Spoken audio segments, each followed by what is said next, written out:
أكثر شيء يأثر عليك هي البيئة المحيطة فيك. أحيانا تحس بتأنيب ضمير، تعيش واقع مو عاجبك، ودك تبدأ تسعى وتغير من نفسك ومن هذا الواقع، لكن الظروف ضدك ومو محصل الوقت أو المكان المناسب. تبغى تعيش حياة أفضل من حياتك الحالية، لكنك مو عارف من وين وكيف تبدأ. البيئة اللي حولك سيئة أو سلبية أو ما حد فيها يفهمك، وهذا يزيد الصعوبة ويحسسك بالوحدة أكثر ويعيدك في نفس الدوامة، وهذا كله من تأثير البيئة المحيطة فيك. وإذا جينا نتكلم عن أكثر الأشياء اللي تأثر عليك وعلى حياتك، راح يكون من ضمنها البيئة المحيطة. إذا كانت البيئة المحيطة فيك ضدك وسلبية وما تساعدك، راح تكون عقبة كبيرة أمامك، وإذا كنت ضعيف راح تستسلم وتنهزم. لكن إذا كانت البيئة جيدة ولصالحك، راح تكون من أكثر الأشياء المساعدة لك. في هذا الفيديو بتكلم عن البيئة المحيطة فيك، وكيف تعرف إذا كانت بيئتك سيئة، وكيف تتغلب على هذه العقبة وتخليها لصالحك وتساعدك. إذا أنت جديد على القناة، أنا زياد الحداد، مهتم في الإنتاجية وتطوير الذات، وساعدك في بناء العادات والمهارات لجعل حياتك أفضل وأسهل. اعرف بيئتك. البيئة المحيطة هي الأشخاص والأشياء اللي حولك واللي دائما تشوفها، مثلا أهلك وأصدقائك وأقاربك، أو بيتك وغرفتك وغيره. ترى هذه الأشياء تأثر عليك بشكل لا واعي، وتأثيرها مرة كبير. عشان كذا لازم تفكر في هذا الموضوع وتعطيه حقه. فكر وطالع في بيئتك وتساءل، هل هذول الناس اللي حولك مساعدين ومساندين لك؟ هل يبغوا لك النجاح من الفشل؟ هل بيئتك تساعدك أم لا؟ إذا كانت الأجوبة ضدك لا تنصدم، ترى عادي، مو كل الظروف بتكون لصالحك، وطبيعي مو كل الناس يبغوا لك الخير، تقبل ذا الشيء. كيف تتعامل مع الأشخاص ذات التأثير السلبي على حياتك؟ الناس السلبية راح يكونوا كثير في حياتك، واعرف إنه الأشخاص السلبيين غالبا نمط حياتهم سيء وفوضوي، وكل يومهم يكون عبارة عن متعة مؤقتة، ودائما تحصل إذا ذكر لهم موضوع عن التغيير والتحسين يردوا عليه بسلبية زايدة، وإنه هذا الكلام للدوافير مو لهم. والمشكلة الأكبر إذا كنت تصاحب ناس زي كذا، لأنك بشكل غير واعي راح تقتبس من أفكارهم وسلوكياتهم، وتدريجيا بتصير زيهم. لأن من طبيعتنا البشرية نبغى نحس بالانتماء للناس اللي حولنا، نبغى نقلد من سلوكياتهم وأفكارهم بدون وعي، وهذه مصيبة. الناس السلبية في حياتك راح يحطموك ويستصغروا من نجاحاتك مهما كانت كبيرة، ويستنزفوا من طاقتك بشكل كبير. وإذا شافوك بدأت تقرأ وتطور من نفسك ومن ذاتك، راح يضحكوا ويطقطقوا عليك. وإذا شافوك بدأت تذاكر وتشد حيلك في دراستك، ينتقدوك على كل غلطة، ويستصغروا من نجاحك مهما كبر، ويكبروا الفشل مهما صغر. لازم تعرف من هذول الأشخاص، وهل هم سلبيين دائما في جميع المواقف أم لا؟ وهل هم باقي في منطقة الراحة أم لا؟ وهل هم أصدقاء أم أقارب أم حتى من أفراد العائلة؟ ضروري تحدد وتعرف نوع علاقتك مع الناس، وتفرق بين الصديق الفعلي وصديق المتعة وصديق العمل. إذا حددتهم راح تعرف تتعامل مع كل نوع بالطريقة المناسبة. إذا كان عندك صديق سلبي دائما في جميع الأحوال والمواقف، وإذا شافك نجحت في شيء حسدك واستصغر من نجاحك، أحسن حل إنك تترك مسافة بينكم، وتخلي علاقتكم تتمحور حول الأشياء البسيطة اللي ما لها علاقة بأمورك الشخصية، أو تتخلص منه بكل بساطة. لا تخليها طويلة. شخص يأثر سلبا على تفكيرك وعلى حياتك، إيش تبغى فيه؟ تخلص منه فورا. طيب لو كان هذا الشخص قريب لك، وش تسوي؟ حاول إنك ما تكثر الجلسة معاه، وخلي المواضيع اللي تتكلموا عنها سطحية، وما تتدخل في أمورك الشخصية أبدا، خليهم بس للفلة والضحك. طيب لو كان هذا الشخص فرد من أفراد العائلة، إيش تسوي؟ سوي نفس طريقة الأقارب.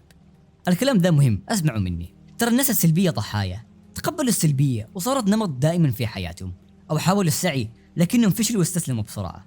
إذا كنت تقدر تساعد الشخص السلبي وتعرف إنه يسمع لكلامك، ضروري إنك تساعده وما تخليه كذا، وخاصة لو كان أخ أو قريب أو صديق مقرب لك، لأن ترى الناس السلبيين ضحايا، ولازم تفرق ما بين السلبية والواقعية، والإيجابية الجيدة والإيجابية السامة. لازم تنتبه لهذه الأمور.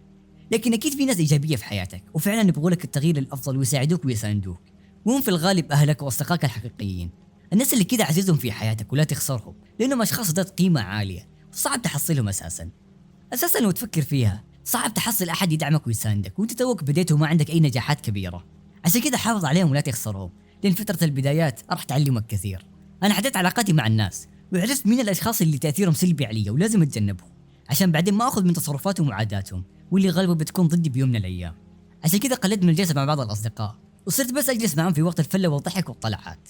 بالمختصر خليت العلاقة بيننا مرتبطة بأمور بعيدة عن أمورنا الشخصية.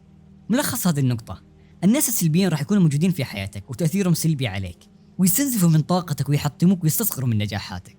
وإذا جلست معاهم راح تقتبس من أفكارهم وسلوكياتهم السيئة. عشان كذا تجنبهم ولا تقضي معاهم وقت أبدا. بس تذكر الأشخاص السلبيين ضحايا. إذا كنت تقدر تساعد أي شخص لا تتردد وساعده أن يخرج من هذه الحالة. والناس اللي بيقول لك الخير ويساعدوك ويساندوك احتفظ فيهم، لأنهم عملة نادرة. خلصنا من المشكلة الأولى وهم الأشخاص، وعرفنا كيف نتعامل معاهم. نيجي للمشكلة الثانية للبيئة، وهي الإشارات المحيطة فيك. أقوى الإشارات اللي تأثر عليك وعلى تصرفاتك وعاداتك هي الإشارات البصرية. الأشياء اللي تشوفها بشكل دايم مثلا زي بيتك أو غرفتك أو المكان اللي تقضي فيه وقت طويل. هذه الإشارات تشكل عندك تصرفات معينة وتبني فيك عادات بشكل لا واعي منك، فتتوقع أنك أنت اللي قاعد تتحكم بعاداتك وتصرفاتك، لكن في الواقع البيئة والإشارات اللي حولك هي اللي تتحكم فيك. أنت لازم تصمم البيئة والإشارات المحيطة فيك لأن تأثيرها عليك مرة كبير. إذا كانت الإشارات اللي في غرفتك كلها سيئة، مثلا جوال وبلاي ستيشن والعاب، ما راح تقدر تشتغل وتنتج وتذاكر، وراح تكون عقبة كبيرة أمامك، لأن البيئة والإشارات اللي حولك ليست مصممة للدراسة أو العمل. عشان كذا أنت لازم تصمم البيئة اللي حولك بالطريقة اللي تناسبك والوظيفة اللي تبغاها منها. غالبا غرفتك هي بيئتك والمكان اللي دائما تجلس فيه، فإذا كانت غرفتك مصممة بالكامل للألعاب راح يكون صعب عليك أن تقرأ أو تشتغل وتدرس فيها. بس إذا كانت مصممة بطريقة ذكية، مثلا مكان في ركن الغرفة للعب وركن ثاني فيه له مكتبة ومكتب للدراسة والعمل، راح تقدر تنجز وتشتغل وبتكون النتيجة قوية، لأن المسألة كلها في الأشياء اللي دائما تشوفها، لأنك أنت تتخذ قراراتك بناء على الأشياء اللي تشوفها قدامك وتتخذها بدون وعي. أحيانا تقرر إنك تلعب بلاي ستيشن بس مو عشانك طفشان وتبغى تلعب، لا، بس عشان الجهاز قريب منك وشغال وما حد قاعد يلعب عليه، وسهل إنك تاخذ اليد وتبدأ تلعب وأنت أساسا مالك نفس تلعب، وهذه إشارة قوية أثرت على سلوكك بدون وعي. طيب لو كانت البيئة اللي حولك فيها كتب ودفاتر وأشياء جيدة لك، طبيعي إنك راح تقرأ وتكتب تتفاعل مع هذه الأشياء اللي حولك بدون تحفيز، بس لأنها كانت حولك وسهلة الوصول. وهذا هو تأثير البيئة. ممكن تكون البيئة مرة قوية لصالحك، ممكن تكون مرة سلبية وضدك. المسألة كلها تتعلق بالأشياء اللي تحيط نفسك فيها. لو لاحظت يوم تروح المكتبات بتحصل هناك البيئة مناسبة بنسبة 100% للقراءة، بيئة هادئة والكتب حولك في كل مكان، ما في شاشات أو إزعاج، فطبيعي إنها بتكون مثالية للقراءة والدراسة. ليش؟ لأن حرفيا الإشارات كلها تساعدك على هذا الشيء وما في أي مقاطعات، وبتشوف الناس من حولك تقرأ وتدرس، وهذا يخليك تبدأ دراسة وعمل بدون تحفيز وجهد قليل، لأن البيئة مصممة لهذا الغرض. طب ليه ما تخلي جزء من بيئتك كذا بيئة هادئة ومهيئة للدراسة والعمل؟ حتى لو كانت غرفتك مشتركة وما عندك حرية التعديل عادي، الهم انك تضبط الاشياء اللي تشوفها دائما. احنا دائما عندنا اماكن نجلس فيها كثير ونفضلها، انت طالع شوف هذه الاماكن اللي تقعد فيها كثير وشوف ايش تقدر تعدل فيها عشان تخليها بيئة ممتازة ذات اشارات قوية لك وتخليك تطور وتتحسن بشكل اسهل عليك. مثلا اذا جيت تبغى تقرا، حط لك مكان ثابت تقرا فيه والكتب تكون حولك وقريبة منك وسهل تشوفها وتوصل لها، وخلي الاشارات اللي حولك تكون مساعدة لك. واذا جيت تذاكر، حط لك مكان يكون مناسب للمذاكرة وحط فيه الكتب والدفاتر والاقلام وخليها حولك وقريبة منك وسهل انك تشوفها وتوصل لها. حتى لو كانت غرفتك ضيقة وما عندك أماكن كثير، الهم إنك تخصص إشارات جيدة في بيئتك تساعدك، والمسألة كلها تتعلق في الأشياء اللي تشوفها.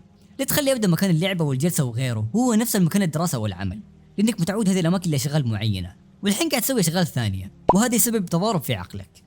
في المحلات التجارية بتحصل المنتجات الأكثر مبيعا موزعة بطريقة ذكية، بتحصل هذه المنتجات موضوعة في أماكن واضحة للعين وقريبة منك وسهل إنك توصل لها وتأخذها وتشتريها. والمنتجات اللي ما تجيب مبيعات يحطوها في الأرفف العلوية أو السفلية، واللي في العادة ما تنشاف وقليل اللي يشتروها، وهذه حركة تسويقية قوية لأن المسوقين عارفين درجة قوة تأثير الإشارات البصرية، وإحنا البشر نتخذ قراراتنا بناء عليها بدون وعي. الكلام هذا مهم ونحتاج وقت نستوعبه. أنا شخصيا صممت البيئة والإشارات اللي حولي بالطريقة اللي أحتاجها وتناسبني. الكتب موزعة في الأماكن اللي دائما أجلس عليها، وقدام مكاني مباشرة مكتبة وكتب، وأغلب الإشارات اللي حولي مساعدة لي بشكل ممتاز، وعلى كذا مع باقي الإشارات، وفعلا هذا الشيء أثر على سلوكي وعاداتي بشكل كبير. بالمختصر، أي سلوكيات وعادات تبغى تسويها خلي إشارتها متواجدة بكثرة في بيئتك والأماكن اللي دائما تجلس فيها، وهذا راح يأثر عليك إيجابا بشكل كبير. ملخص النقطة، البيئة والإشارات اللي حولك تتحكم فيك وفي سلوكياتك بشكل لا واعي منك. عشان كذا لو كانت البيئة ضدك بتكون عقبة كبيرة لك، وإذا كانت لصالحك بتساعدك كثير. صمم بيئتك بطريقة اللي تناسبك وتناسب عملك ودراستك، وخلي الإشارات اللي حولك جيدة وسهلة الوصول، لأن هذا راح يساعدك ويكون عندك العادات اللي تبغاها بشكل أسهل. وفي الأخير أتمنى أنك تعطي هذا الموضوع حقه وتصمم بيئتك بالطريقة اللي تحتاجها وتخليها لصالحك. تبتعد عن الأشخاص السلبيين في حياتك لأن تأثيرهم مرة كبير. الموضوع هذا عميق وتأثيره كبير، عشان كذا لازم تفكر في هذا الموضوع وتتعامل معاه بجدية أكبر، وراح تشوف نتائج مرة كبيرة مع مرور الوقت، وفعلا راح تتفاجأ من كمية التغيير. بالتوفيق.